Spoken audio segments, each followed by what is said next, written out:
Pronto Kevin, De Bruyne, su Pep.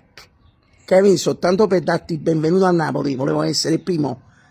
Here we go. Benvenuto, welcome in my city. Allora, ti posso dire una cosa? Hai firmato il contratto? L'hai letto? A un certo punto ti va, film, sono spaziato, film! Allora facciamo apposta, mettiamo delle ionte in più nel contratto per ammacciare qualche clausola. Capisci a me? Allora, però, te lo dico sinceramente, col cuore proprio pulito, hai fatto la scelta migliore possibile. Certo, vabbè, come dite da voi, i che te la dicere, acqua the water is fresh. Però lo penso davvero. Allora, io ti dico come stanno le cose. I primi 2 o 3 mesi ti avvelerai, diciamo. Perché il ministero tutto, proprio a tacire a terra, Tu penserai, ma chi mi ha scioccato a me? Io mi facevano la viccia in grazietti agli Emirati Arabi, mi mettevano la scuffia bianca e via così, senza fare niente. Però dopo 2 o 3 mesi, frate, e che tu devi fare? Sarà il paradiso. Noi, allora ti dico subito che noi fino a qualche tempo fa, giocatori come te, ne diamo proprio conferenza.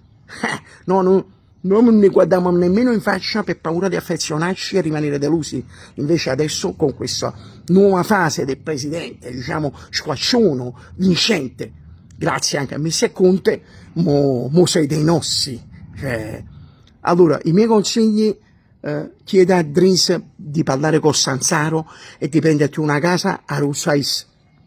Porta a porta, non so se le mogli vanno d'accordo, poi sono cose vostre, però si da paesano, o paese tuo paesano, diciamo, e prendetelo là. Cioè, tu là ti affacci la mattina, con tua moglie va a ricreare la vita vostra. Tu dici, Caterina, ci facciamo un tuffo a Cuffaniello, fai mettere il costumetto ai creatori. Cioè, ma tu non hai idea, perché fino adesso sei stato a Manchester, diciamoci, Manchester è una Gianducco che ce l'ha fatta. Ma è un'altra cosa proprio. Allora tu ti fai 2 o 3 anni di sacrifici e dopo ti diamo proprio le chiavi della città. Fa quello che fa cittadinanza onoraria, la solita prassi e via. Cioè non te ne andrai più da qui.